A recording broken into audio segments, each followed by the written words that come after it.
Hello viewers, I'm Taran Kumar Goonwal, Assistant Professor in St. Andrews Institute of Technology and Management, Gurgaon. The following video is prepared as per the syllabus and course outline of Maharshi Dayanand University. However, there are mostly general topics which cover the working and theoretical aspects of civil engineering. For best understanding and conceptualizing clearly, please do not skip the video and watch till end. At the end of each topic and each section, we will be discussing about the related important questions, feasibility and application. Let's start the video. Hello students, hello everyone, welcome back to the channel. In this session, we are going to continue with the subject Engineering Geology, which is in 6th semester of Maharishi Dayanand University.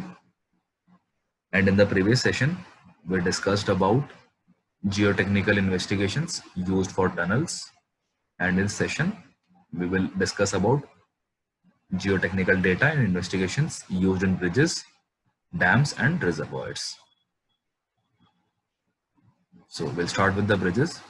The term bridge indicate connecting link of a gap in engineering structure. It is constructed across a river or a gap. तो bridge का मतलब है दो जो distance चीजें हैं उनके बीच में कनेक्शन क्रिएट करना, एक लिंक क्रिएट करना गैप में. और इंजीनियरिंग स्ट्रक्चर में इसका मतलब है कि उसको दो रिवर्स के जो बैंक्स हैं उस पर एक स्ट्रक्चर बनाना जो कि एक लिंक क्रिएट कर सके दोनों बैंक्स के बीच. Any bridge has two structures. तो ब्रिज के दो स्ट्रक्चर्स होते हैं. First is super structure and second is sub structure. तो सुपर स्ट्रक्चर है जो ग्राउंड लेवल के ऊपर है और जो बिलो ग्राउंड लेवल है वो सब structure. The weight of super structure and the load on it in the form of traffic is transmitted to the foundation through support of a bridge. तो जो भी सुपर स्ट्रक्चर के ऊपर load आता है ट्रैफिक मूवमेंट की वजह से वो फाउंडेशन से ट्रांसमिट होता है ब्रिज में, ब्रिज से ट्रांसमिट होता है फाउंडेशन में. So this is superstructure and this bottom part is substructure. The quantum of the force, that is the magnitude of the force in which transmitted, it should be known. तो कितनी force आने वाली है वो हमें पता होना चाहिए डिजाइन करने के लिए. Talking about types of bridges. So basically there are three types of bridges. In this, the vertical load acting on the superstructure is directly transmitted through the basement. In second case, in addition to vertical force that are transmitted by support, the horizontal thrust that generally tries to push the support outward. The vertical forces are generally transmitted to the foundation vertical, but for the sake of stability, the superstructure has to anchor to a rock or a large concrete mass. In this type of situation, there are forces that try to peel of the anchorage. तो ये जो anchor है यहाँ पे ये आप देख पा रहे हैं कि ये एंकर टाइप ब्रिज है. कुछ इस तरीके से इसमें स्ट्रक्चर होता है. ये हॉरिजॉन्टल और वर्टिकल दोनों फोर्सेस को रेजिस्ट करता है. Another type of classification of bridges is based on structure and shape. तो स्ट्रक्चर और शेप के बेसिस पे भी ब्रिज की क्लासिफिकेशंस हैं. First is a simple bridge. It has a simple beam or girder that stands on two supports. तो एक simple beam जिसके एक ब्रिज सिंपल ब्रिज जिसमें एक सिंपल बीम है या फिर गर्डर जो कि दो सपोर्ट्स पे टिका हुआ है. That are half RCC structure or steel or timber. It can directly rest on abutment. तो abutment के ऊपर डायरेक्ट ये RCC स्ट्रक्चर होगा, स्टील स्ट्रक्चर हो सकता है, टिम्बर भी हो सकता है और abutment पे रेस्ट कर रहा हो तो सिंपल ब्रिज है. Abutment can be strengthened and component by concrete steel rod. तो अगर abutment को strengthen करना है तो उसको हम concrete में steel rod provide कर सकते हैं. The vertical structure piers depending upon the length of bridge, the number of piers can be decided. तो जितना बड़ा स्पैन होगा, जितना दो रिवर्स के बीच में डिस्टेंस, दो बैंक्स के बीच में रिवर में डिस्टेंस होगा, वो उससे पता चल जाएगा कितना लेंथ ऑफ ब्रिज बनने वाला है और उससे नंबर ऑफ पेयर्स भी पता चल जाएंगे, हमें कितने पेयर्स देने की जरूरत पड़ेगी. The distance between two pairs is known as span. With the superstructure between pairs is called as girder.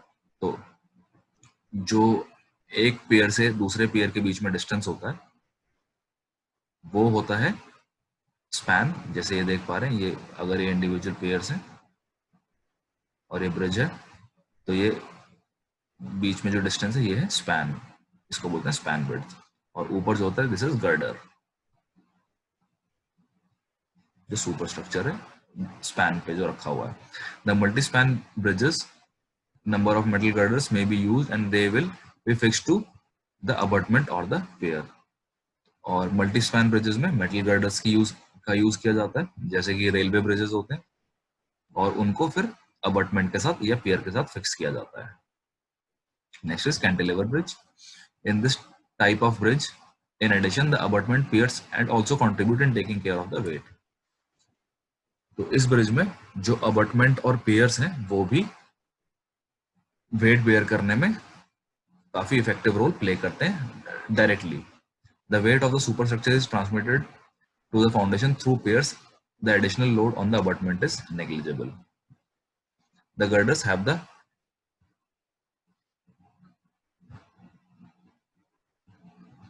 patrolling arm that is known as the cantilever। तो ये जो इसकी आर्म है ये है cantilever beam. You can see there is a very little gap here if this is a pier। तो ये एक यहाँ पे, यहाँ से ये जो ये एक पियर है, यहाँ पे अबटमेंट है, तो अबटमेंट से पियर पूरा कनेक्टेड है, और यहाँ पे एक छोटा सा गैप, जरा सा गैप होता है, ये यहाँ पे कैंटिलीवर हुआ है और ये इसके साथ कैंटिलीवर है। तो ये दो इंडिपेंडेंट कैंटिलीवर ब्रिजेस को ज्वाइन करके पूरा कनेक्शन बना दिया जाता है। Next is arch bridge. As the name indicates, it is in the shape of an arch. Arch is a rigid frame that produces vertical pressure and horizontal thrust on the support. ये arch structure. Timber arch bridges are generally seen across minor river that have flash floods. Most of the old bridges are all arch bridges. तो timber arch bridges वहां पे दिखाई देते हैं जहाँ पे minor river से छोटी नदियां जिनमें flash floods आते हैं, और जो पुराने ब्रिजेस थे वो सब भी आर्च टाइप ब्रिजेस ही थे। Fourth is rigid frame bridge. This is similar to arch bridge but the arch like structure is like inverted U. तो जो आर्च स्ट्रक्चर है वो इन्वर्टेड यू होता है। The structure will be either steel or RCC and it will have 1 or 2 spans. तो rigid में ये timber की जगह इन्वर्टेड यू शेप जो है ये स्टील या आरसीसी से बनाई जाती है। Next is suspension bridge. This bridge has 2 cables of strong wires that rest on the saddle and is firmly fixed to the top of a steel tower. So, the traffic on this will be on suspended cables. The loaded cable tend to pull the tower inwards. To counter these cables are anchored to natural rock or to a big block of RCC. तो ये suspension towers हैं, जैसे ये यहाँ पे foundation है, तो यहाँ पे जो भी ट्रैफिक मूवमेंट होगा ये सब एक दूसरे को पुल करके रखेंगे। These wires will keep each other balanced and in place.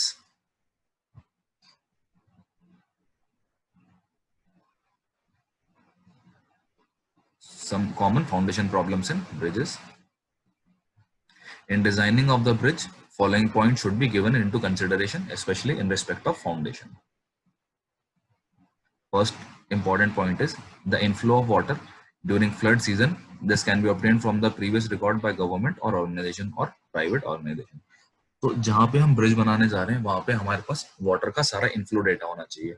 Water inflow data में बहुत सारी चीजें होती हैं, जैसे डिस्चार्ज पता होना चाहिए, या फिर उसके अलावा हमें वाटर वेलोसिटी पता होना चाहिए, एनुअल रेनफॉल वहां पे कितनी है, वहां पे हाईएस्ट फ्लड लेवल कितना है, ये सब इंफॉर्मेशन होनी चाहिए।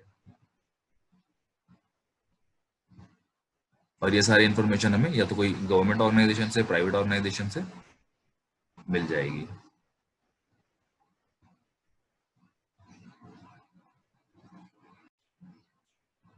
Second is number of pillars or piers and the span width, the type of bedrocks and the style of foundation. The base of pillar should be spread out. तो number of pillars कितने देने हैं या फिर piers, span width कितनी होने वाली है, bedrock का nature कैसा है, foundation किस तरह की होने वाली है, deep foundation है, shallow foundation है, और pillar का base पूरा spread out होना चाहिए, clear होना चाहिए कि किस तरीके से उसका layout होने वाला है।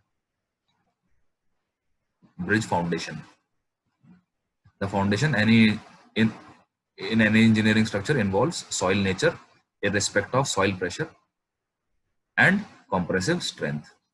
तो सॉइल नेचर की जरूरत होती है किसी भी फाउंडेशन को ले करने के लिए, और इसके अलावा सॉइल प्रेशर और कंप्रेसिव स्ट्रेंथ भी पता होनी चाहिए सॉइल की। The common problem in bridges are the effect of scouring, that is water erosion, and lateral forces. तो bridges बनने के बाद scouring effect बहुत ज्यादा डैमेज करता है bridge को, और lateral forces भी. The lateral force, the rest of the bridge in addition to this wind also contribute to the lateral force, and this is transmitted to the foundation. कई बार ऐसा होता है कि हम विंड लोड्स को कंसिडर करना भूल जाते हैं, विंड लोड्स को इतना ज्यादा वैल्यू नहीं देते हैं, पर विंड लोड्स भी लेटरल फोर्सेस बहुत ज्यादा सीवियर लेवल पे इम्पार्ट कर सकता है, और जो कि फाउंडेशन को डायरेक्टली ट्रांसमिट होती है. The pressure created by wave action of running water will be affecting the piers or pillars. और प्रेशर से जो वेव में वाटर आ रहा है उसके एक्शन से भी जो पेयर है उनके ऊपर भी एक इफेक्ट होता है, उसको छीलने जैसा इफेक्ट क्रिएट करता है. It chips off the face.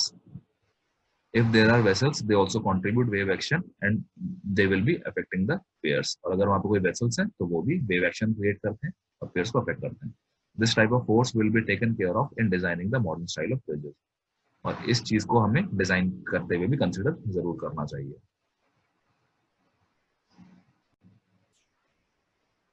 So next is scour.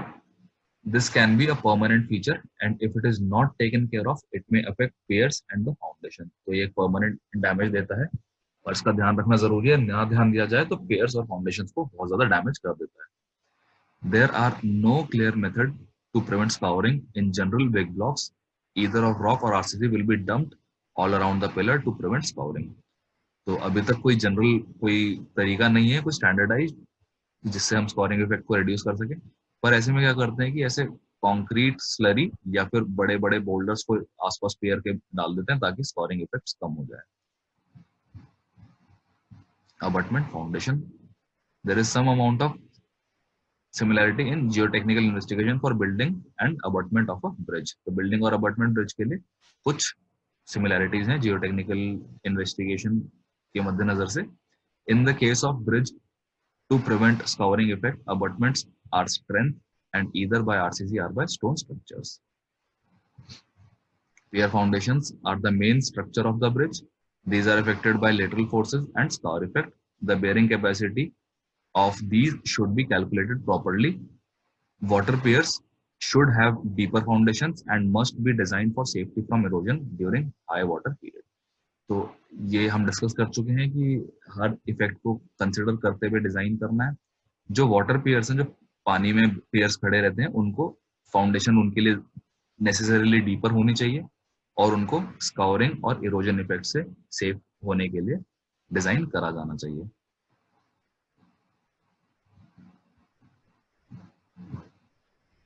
The effect of groundwater should also be taken care of. The bottom a water hitting even for a small structure should be considerable magnitude. अगर बहुत थोड़ा सा पानी भी hit करता है तो उसको भी एक मैग्नीट्यूड, कंसिडरेबल मैग्नीट्यूड कंसिडर करके ही डिजाइन करना चाहिए.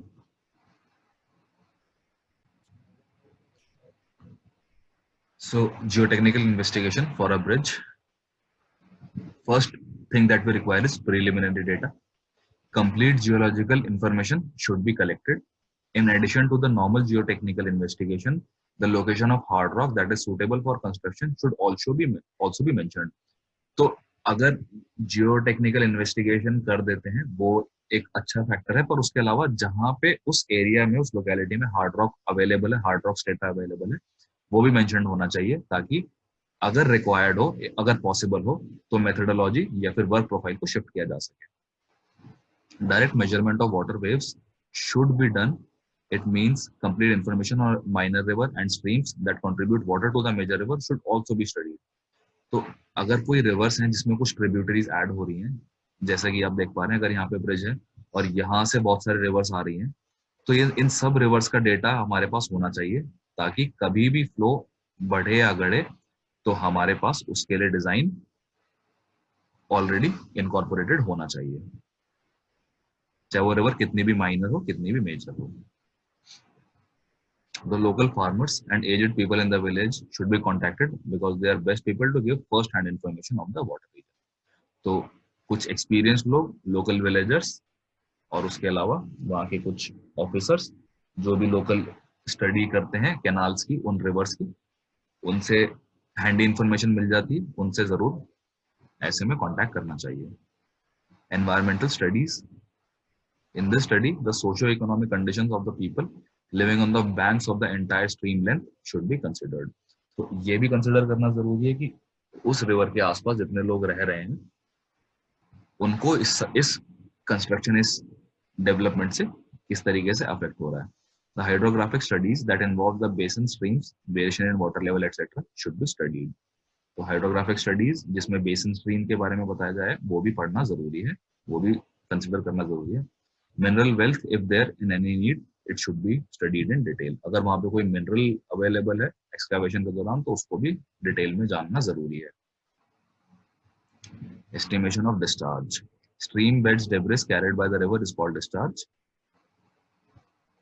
Discharge depends upon the nature of the rock, then the catchment area, and the rock from which the river is flowing. तो discharge जितना भी रिवर से एक वॉल्यूम ऑफ वाटर पर second निकलता है वो डिस्चार्ज है. इसके अलावा ये नेचर ऑफ रॉक पे डिपेंड करता है, उस कैचमेंट एरिया पे डिपेंड करता है, और किस टाइप का रॉक है उस पर भी डिपेंड करता है. If the rock is soft the catchment area discharge should also be considered. अगर सॉफ्ट रॉक है तो भी कैचमेंट एरिया का डिस्चार्ज कंसिडर करना चाहिए. In such case discharge can be more specially when the rock is soft in the catchment area. तो जब भी सॉफ्ट रॉक होता है उस केस में डिस्चार्ज कभी भी ज्यादा हो सकता है. If the rock is hard in the catchment, discharge will be less on the water and the water cannot remove much of the material from the catchment. तो अगर हार्ड रॉक है तो वहां पे जो डिस्चार्ज होगा उसमें बहुत ज्यादा कैचमेंट से कुछ भी मटेरियल मिक्स नहीं होगा स्कावरिंग के लिए. In addition to all these particulars, the other details of geotechnical investigation should be taken care of, including geophysical survey and RQD. तो जियोटेक्निकल इन्वेस्टिगेशन के अलावा जियोफिजिकल सर्वेस और आरक्यूडी रॉक क्वालिटी डेजिग्नेशन करना भी जरूरी है. Now we'll talk about dams and reservoirs in this aspect only. So dam, it is a man-made structure constructed across a river. It can be used for agricultural purposes, generation of electricity. It can be used to control floods, and occasionally it can be used to provide drinking water. If dam has above said feature, then it is called as a multi-purpose dam. अगर एक ही dam में ये सब features हैं तो ये multipurpose dam कहलाता है. So there are 4 types of dams. There are many types of dam, but here we are discussing about 4 types: gravity dam, arch dam, earth dam, and buttress dam. So gravity dam is like this. This is the reservoir where water is held. This is the heel portion. This is dam. This is the horizontal force acting here. This is the resultant of the force, and this is vertical downward force, which is acting due to the self weight. And horizontal force effect is due to the push of the water that is acting on this face of the dam. And this is the released water, and this portion is the toe of the dam. So these dams are heavy and massive wall-like structures of concrete in which the whole weight act on vertically downward direction. The entire force acting on downward is transmitted to the small area foundation.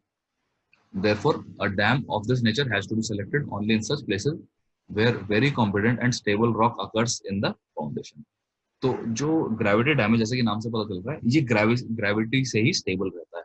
इनकी बहुत छोटी, बहुत ही minor foundation होती है और ये बहुत बड़ा बॉल लाइक मैसिव स्ट्रक्चर होता है. बोल्डर से भी बना होता है, कंक्रीट से भी बना होता है, और ये अपने ही सेल्फ लोड से ही स्टेबल रहता है, अपने ही वेट से स्टेबल रहता है. और ये वहीं पे पॉसिबल है बनाना जहाँ पे बहुत स्टेबल रॉक स्ट्रेटा अवेलेबल है. In this type of structure, the most important factor of the foundation of all forces acting on the dam is that a massive weight of the dam and the thrust of the impounded water will be transmitted to the foundation. तो इस case में क्या होता है कि structure बहुत massive, बहुत बड़ा होता है, तो किसी भी डायरेक्शन में जो फोर्सेस एक्ट कर रही हैं डैम पे वो फाउंडेशन में ट्रांसमिट इजीली हो जाती है. This time of dams is supposed to be the safest, और ये सबसे सेफ तरीके का डैम है. Gravity dam can be masonry dam or concrete dam. It can be solid or hollow. If it is in hollow form, then it is constructed with RCC. तो ये hollow, solid, masonry, boulders किसी भी तरीके से gravity dam बनाया जा सकता है. Example is Bhakra Nangal Dam on River Satluj in Punjab, Nagarjun Sagar Dam on River Krishna in Andhra Pradesh, and Maltra Dam in Tamil Nadu, Rind in Uttar Pradesh. In respect of foundation, the underlying rock should be strong to resist stress and should be well below the elastic limit along all its contact planes. तो जो underlying founding rock है वो भी strong होना चाहिए, वो भी stress को resist करना चाहिए. सिर्फ gravity डैम की स्ट्रेंथ से ही काम नहीं हो पाएगा पूरा, इसीलिए जो अंडरलाइंग फाउंडेशन जैसे कि भी डिस्कस किया, रॉक स्ट्रेटा टफ होना चाहिए, हार्ड होना चाहिए, और वो भी इलास्टिक लिमिट में रहना चाहिए, फ्रैक्चर इजीली नहीं करना चाहिए. Height of the dam depends upon the shearing strength and bearing capacity of the foundation.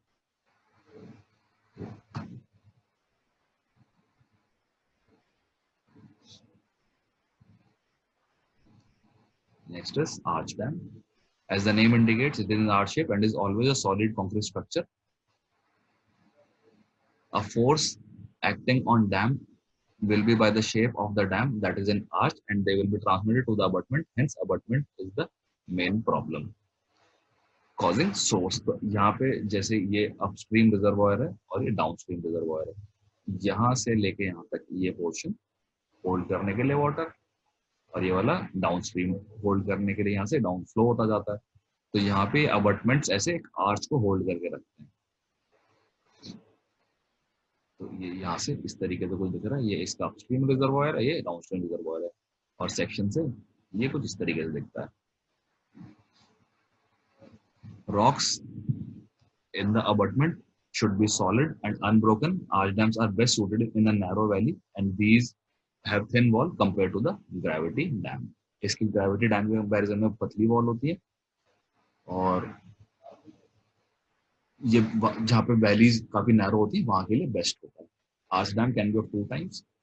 First is of constant radius arch dam. In this, the radius of the curvature is constant. In upstream face is vertical. ये जो arch का जो angle है, ये जो radius है, ये constant रहता है, कांस्टेंट रेडियस आर्च में. And next is variable radius arch dam. In this type the radius of curvature is the upstream and the downstream is different. तो यहाँ पे सेम रहेगा इसमें भी और इसमें भी, पर इस केस में अपस्ट्रीम में अलग आर्च है, डाउनस्ट्रीम में अलग आर्च है.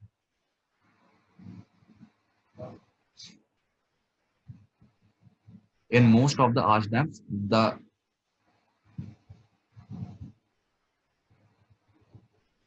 the convex side will be towards the upstream.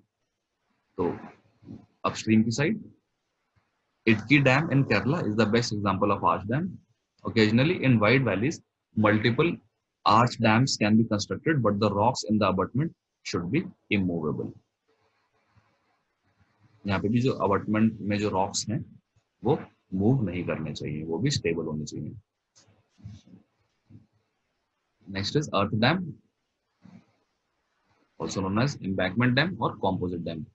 Earth dams are planned in such a way where the underlying material is very weak to support masonry dams or where suitable. Component rocks offer a great depth. The earth dams are relatively of smaller height, light structure and broad base. तो जहाँ पे underlying material काफी week है, जो स्पाउंडिंग strata है वो week होता है, वहां पे जरूरत पड़ती है इस तरह के डैम, ये अर्थ डैम की. और जहाँ पे स्मॉलर हाइट की जरूरत हो और लाइट स्ट्रक्चर की जरूरत हो और ब्रॉड टो जहाँ पे प्रोवाइड कर सके, वहां पे अर्थ डैम दिया जाता है. This is characterized by sand, silt and clay in various proportions. तो सैंड, सिल्ट और क्ले को वेरियस प्रोपोर्शंस में, कुछ फिक्स प्रोपोर्शंस में ऐड किया जाता है. The core of the dam is generally constructed by hard rocks, और कोर में हार्ड रॉक्स रखे जाते हैं और साइड में ये जो मिक्सचर है सैंड, सिल्ट, क्ले का, वो. Broad valleys are best suited for this type of dam. In this the material that is excavated will be used in the construction. Broad valley में भी इसको यूज किया जा सकता है, और उस केस में जो भी हमने खुदाई करके मटेरियल निकाला है वो ही हम कोर में यूज कर सकते हैं. No separate binding material is used in this case. इसमें कोई बाइंडर की भी जरूरत नहीं पड़ती है, सीमेंट की जरूरत नहीं पड़ती है. This is best suited when the rock is in the foundation are of competent and incompetent nature. The pressure on the infound water. Embankment dams are constructed in earthquake-prone areas. तो जहाँ पे earthquake की possibility है वहाँ पे embankment dams बनाए जाते हैं. The earthen dams are Uttarakhand in Ukai in Gujarat. Ukai में Uttarakhand dam है and one is Gangapur in UP. Next is buttress dam. These are concrete structures in which there is a deck sloping upstream, and this deck, which takes the entire load, is supported from behind by wall-like structure called buttress. तो ये buttress deck को support कर रहे होते हैं पीछे से. यहाँ पे रिजर्वायर है, तो ये नीचे से कनेक्टेड होते हैं और ये पीछे से अगर फ्लो ज्यादा होता है तो कंट्रोल करने के लिए. Extending perpendicular to the axis of dam, such buttress are further strengthened and by cross wall called struts. तो ये फर्दर स्ट्रेंथ देने के काम आते हैं और इनको स्टड भी कहा जाता है. And they are constructed in wide valleys, जहाँ पे बहुत बड़ी वैली होती है वहां पे इसको लगा सकते हैं. The foundation rock are of different strength. The studs and buttress transmit the load to the foundation and this type of dam is more economical than other types of dam. इस case में buttress जो है वो easily external load को transmit कर देता है ground तक और ज्यादा सरफेस एरिया मिल जाता है लोड ट्रांसमिशन के लिए, और ये इसीलिए सबसे ज्यादा इकोनॉमिकल प्रूव होता है. Basic environmental problems with these constructions: erosions and landslides. The reservoir water gets into groundwater if infiltration at the result the water table rises. This changes the gradient of the water table. This also reduces the shearing strength of a rock or a soil.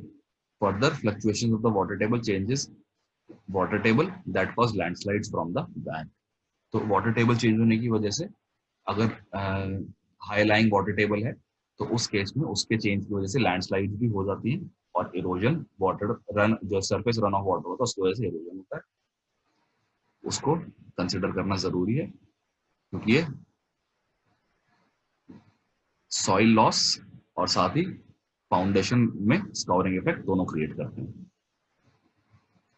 Evaporation and microclimatic change. Due to the impounding water, evaporation will be more. This causes an increase in humidity. If the humidity is more, there will be a change in climate and that finally ends up in the destruction of the forest area. Dam create करने से ज्यादा area में पानी catchment area बड़ा हो जाता है, पानी ज्यादा होल्ड हो पाता है, तो उतना ही ज्यादा एवापोरेशन होता है और ह्यूमिडिटी बढ़ जाती है. तो इसीलिए उस सबको भी कंसिडर करना जरूरी है. Reservoir induced seismicity. Fractures, joints, brittle rocks, and caverns terrain experience the effect of impounded water. If the impounded water in the reservoir is above 100 meter high, it will affect the ambient stress.